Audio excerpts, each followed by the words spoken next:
வணக்கம். இது வந்து ஒரு முக்கியமான பதிவு.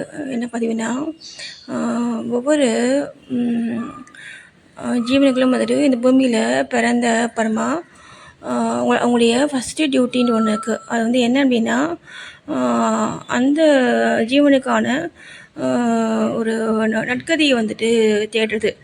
ஓகேவா? நற்கதியை அடையிறதுக்கான வழியை தேடுறது. ஓகேவா? அந்த வழியை நம்ம வந்துட்டு சின்ன வயசுலேருந்தே நம்ம தேடணும். ஏன்னா நமக்கு அந்த டீனேஜு, அப்புறம் மேரேஜு, அப்புறம் அப்படியே குழந்தைங்க அப்படின்ட்டு அப்படியே போயிடும் வாழ்க்கை. அப்படியே மற்றவங்களுக்காகவே போயிடும். இப்போது நமக்காக நம்மளுடைய ஆன்மாக்கான நம்முடைய ஆன்ம முக்திக்கான வழியை நம்ம இளமையிலேயே தேடணும். சரியா? சின்ன வயசுலேருந்தே நம்ம தேடணும். நம்ம தேட மாதிரி நம்ம பிள்ளைங்களை வந்து பழக்கணும். பிள்ளைங்களை அந்த இறை நம்பிக்கை உள்ள பிள்ளைங்களா நம்ம வந்துட்டு கொண்டு வரணும். சரியா? அது வந்து நம்முடைய ஃபஸ்ட்டு டியூட்டி. அது நம்ம பிள்ளைங்களுக்கு செய்ய வேண்டிய ஃபஸ்ட்டு டியூட்டி. அதே மாதிரி இப்போது மேரேஜ் வந்துட்டு ஆன அப்புறமா பார்த்திங்கன்னா என்னென்ன மாதிரி வழிகள் இருக்கோ அது அந்தந்த மாதிரி நீங்கள் வந்துட்டு செய்யலாம். கோயிலுக்கு முடிஞ்சால் போகலாம், இல்லை வந்துட்டு சாமி பாட்டு முடிஞ்சால் பாடலாம், இல்லை கேட்கலாம், இல்லை அந்த சுலோகம் சொல்லலாம். உங்களால் என்னென்ன வாய்ப்புகள் கிடைக்கோ அந்த இறை சிந்தனையிலே இருக்கணுங்க. அவ்வளோதான். சரியா? அதை வந்துட்டு அந்த இளமையிலேயே செய்யணும். இப்போது சின்ன வயசுலேயே செய்யணும் அதெல்லாம். ஏன்னா அதுக்கப்புறம் உங்களுக்கு டைம் இருக்காது அதுக்கெலாம் உங்களுக்கு. என்ன அப்போது ஃபேமிலி லைஃப்குள்ளே நீங்கள் வந்துட்டு என்ட்ராகிறீங்க. ஆண்கள் என்னன்னா சம்பாதிச்சு ஆகணும். பெண்கள்னால் அவங்க வந்துட்டு மேரேஜ் ஆகிட்டு அவங்க சம்பாதிக்கிறாங்க. சில பேர் சம்பாதிக்காமல் வீட்லேயும் இருக்காங்க. அவங்க அவங்களுடைய வீட்டுக்காரங்களை பொறுத்து அது இருக்குது. இப்போ பெண்கள் வந்துட்டு இந்த மாதிரி வந்துட்டு இருக்கணும்னா அவங்க தன்னுடைய ஆன்மாவுக்கு தான் வந்து ஃபஸ்ட்டு முக்கியத்துவம் கொடுத்து தான் அவங்க வந்து செயல்படணும். மற்றவங்களுக்கான வேலைகளே நம்ம செய்யலாம், மற்றவங்களுக்கான கடமைகளை நம்மளுடைய கடமைகளை செய்யலாம். ஆனால் நம்மளுடைய ஹெல்த்தை நம்ம வந்துட்டு சரிவர நம்ம வந்து பாதுகாக்கணும்.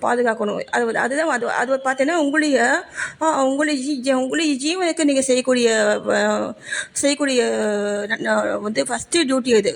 நீங்கள் செய்யலை அப்படின்னா நீங்கள் வந்துட்டு உங்களுக்கு நீங்களே வந்துட்டு தீங்கு பண்ணிக்கிறீங்க. யாருக்கு? அவங்களுடைய ஆன்மாக்கு.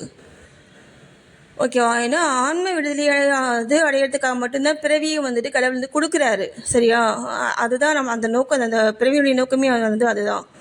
அது தெரியாமல் நம்ம இப்போ பிறவிக்காகவோ இல்லை நமக்காகவோ அந்த வாழ்க்கை முழுக்க நம்ம வாழ்ந்து அதை வந்து இப்போ வீணாக்கிறோம். அந்த மாதிரி வீணாக்கிறதுனால யாருக்கு லாஸ்ன்றது நமக்கு தான் லாஸ். திரும்ப நமக்கு பிறவி வந்து அமையுமா அப்படிங்கிறது வந்து சொல்ல முடியாது இல்லையா? அதனால் இது வந்துட்டு அரிய பிறவி. அந்த பிறவியை நம்ம வீணாக்காமல் சின்ன வயசுலேருந்தே நம்ம மேரேஜ் லைஃப்பில் என்ட்ரு ஆன அப்புறமோ, இல்லை குழந்தைங்க வந்து பிறந்த அப்புறமோ, இல்லை குழந்தைங்க பெரிய பிள்ளைகளாகி அதுங்களுக்கு நம்ம வந்து வேலைகளை செய்யும்பொழுது எந்த சூழ்நிலையிலையும் அந்த அந்த பெண் வந்துட்டு என்ன பண்ணணும்னா முதல்ல தன்னை வந்து பராமரிக்கணும். ஓகே? தன்னுடைய உடம்பு உங்களுடைய மனதை நீங்கள் வந்துட்டு இப்போ மோஸ்ட்லி பார்த்தீங்கன்னா உங்களுடைய மனது வந்து பார்த்தீங்கன்னா உங்கள் பிள்ளைகளை சார்ந்திருக்கு, உங்கள் வீட்டுக்காரங்க சார்ந்திருக்கு, உங்களுடைய சொந்தக்காரங்க சார்ந்திருக்கு இல்லையா? அந்த மாதிரி கூட நீங்கள் வந்து செயல்பட்டு தான் முக்கியத்துவம் கொடுத்து தான் நீங்கள் செயல்பட்டு ஆகணும். ஏன்னா வேறு வழி இல்லை. நீங்கள் அந்த சஃபரை நீங்கள் பட்டு தான் தீக்கணும். ஏன்னா நம்ம அந்த துறவியே பந்த பாசமே இல்லாமல் வந்து அந்த மாதிரி வாழ முடியாது இல்லையா நம்மளால்? அதுக்கு அப்போது நீங்கள் அதெல்லாம் வந்து செய்து தான் ஆகணும். நீங்கள் அது உங்களுடைய ஆன்மா வந்து சஃபர் ஆகணும். உங்கள் ஆன்மாவுக்கான துன்பங்கள் எங்களுக்கு கொடுத்து தான் ஆகணும். கொடுக்காமல் இருக்கிறீங்க அப்படின்னா அது வந்து உங்களுடைய மனபலம். சரியா? அது வந்து உங்களுடைய மன வல்லமை அது. ஓகேவா? இப்போது உங்கள் பாடிக்கு நீங்கள் வந்துட்டு என்ன பண்ணணும்னா பாடி வந்துட்டு ஸ்ட்ராங்காகிற மாதிரியான உங்களுடைய உடல் வந்துட்டு உறுதியாக நீங்கள் வந்து வச்சுக்கணும். நம்ம சித்தர்கள்லாம் வந்துட்டு செய்வாங்க பார்த்தீங்களா? காய்கல்பம், தியான பயிற்சி, யோகா பயிற்சிகள் இதெல்லாம் வந்துட்டு என்னென்ன தெரியுமோ, என்னென்ன முடியுமோ, என்னென்ன வாய்ப்புகள் கிடைக்கோ அதெல்லாம் நம்ம செய்யணும். இப்போது வீட்டில் வந்துட்டு இருக்கக்கூடிய வந்து ஹோம் மேக்கர்ஸ் அப்படின்னு பார்த்தீங்கன்னா அவங்க வந்துட்டு எந்த மாதிரி இருக்கணும்னா ஒரு 45 ஒரு 58 ஒரு 60 மேலாம் அவங்க அப்படியே வந்துட்டு சோர்ந்து அப்படியே வந்து அப்படியே வந்துட்டு உட்காந்துடுறாங்க இல்லையா? அவங்களால வந்துட்டு ஒரு மன ஆற்றலும் வந்து குறைஞ்சிடுது. ஏன்னா அவங்களுக்கான அங்கீகாரம் அந்த இடத்துல வந்து கிடைக்கிறது கிடையாது. அதை எப்படி வாங்கணுங்கிறது அவங்களுக்கு தெரியல. ஆனால் அவங்களும் அந்த அந்த ஃபேமிலி அடைஞ்ச நன்மைகள் வந்துட்டு எக்கச்சக்கமாக இருக்கும். ஆனால் அதை வந்து யாரும் வந்து வெளியில் தெரியாமல் அவங்க வந்து மறைச்சி அவங்களை ஏமாத்துறாங்க. பல வீட்டில் வந்துட்டு இதுதான் நடக்குது.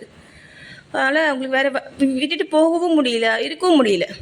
இந்த மாதிரி சூழ்நிலை தான் இந்திய பெண்கள் வந்துட்டு நான் பெரும்பாலும் பார்த்துக்கேன். இப்போது தமிழ்நாட்டு பெண்கள்லையும் வந்து 90% பெண்கள் வந்துட்டு இந்த மாதிரி தான் இருக்காங்க. வட இந்திய பெண்கள் நான் பார்த்துருக்கேன். நான் டூருக்கெலாம் போகிறேங்க இல்லையா, அங்கே வந்துட்டு வருவாங்க. அவங்க வந்துட்டு மாடர்ன் ட்ரெஸ் தான் போடுவாங்க. டிஷர்ட்ஸு, பேண்ட்டு, ஜீன்ஸு இது மாதிரி தான் அவங்க போடுறாங்க. ஆனால் வந்து அவங்க பார்த்திங்கன்னா வந்து அந்த லேடி வந்துட்டு ஹாப்பியாக இருக்காங்க. அந்த நார்த் இந்தியாஸில் பார்த்தீங்கன்னா அந்த லேடி வந்துட்டு ஹாப்பியாக இருக்காங்க. ஏன்னா இங்கே இந்த தமிழ்நாட்டில் பார்த்தீங்கன்னா இந்த சவுத் சைடு பார்த்தீங்கன்னா அதுவும் இந்த தமிழ்நாட்டில் பார்த்தீங்கன்னா பெண்கள் வந்துட்டு மதிக்கப்பட மாட்டாங்கிறாங்க. மரியாதையை வந்துட்டு பெண்களுக்கு வந்து இல்லை இல்லையா. முக்கியமாக நம்ம வந்து ஒரு சீப்பாக நினைக்கிறாங்க. அந்த அந்த பெண்ணுடைய அந்த உடல் அமைப்பையே அவங்க வந்து கேலி போல தானே பார்க்குறாங்க. அந்த உடல் ஷேப்பையே அவங்க வந்து கேலியாக தான் பார்க்குறாங்க இல்லையா. ஓகேவா. இந்த மாதிரிலாம் வந்துட்டு செயல்படுறது பெரிய வந்து தண்டனைக்குரிய குற்றம் இதெல்லாம். ஓகேவா, அதெல்லாம் செய்யவே கூடாது. என்ன அப்போ ஆண்களுக்கான உடல் அமைப்பில் பார்த்தீங்கன்னா மாறுதல் வந்துட்டு கண்டிப்பாக வரும். சரியா, கண்டிப்பாக வரும். அவங்களுடைய ஹேர்லேருந்து, அவங்களுடைய முக அமைப்பிலிருந்து, அவங்களுடைய அந்த உடல் ஷேப்லேருந்து எல்லாமே மாறும். ஓகேவா. அந்த மாதிரி மாறும்பொழுது அது பெண்கள் வந்துட்டு அதை வந்து வெளியில் அந்த சொல்கிறது கிடையாது. வெளியே தெரியாமல் அதை வந்து பூசி மழுப்பி அந்த ஆணை வந்து வாழ வைக்கிறாங்க. ஆனால் அந்த ஆண் வந்துட்டு அந்த பெண்ணில் வந்து அந்த பெண்ணை வந்துட்டு அவங்க வந்து வாழ வைக்கிறது கிடையாது. அதை வந்து வெளியிலேயே அதை வந்து தெரியாமல் பெண்கள் வந்து மறைக்கிறாங்க. நீங்கள் சொல்கிறீங்களே நாங்கள்லாம் வந்து அப்படி தான்ப்பா இருப்போம் அப்படின்னு சொல்கிறீங்களே.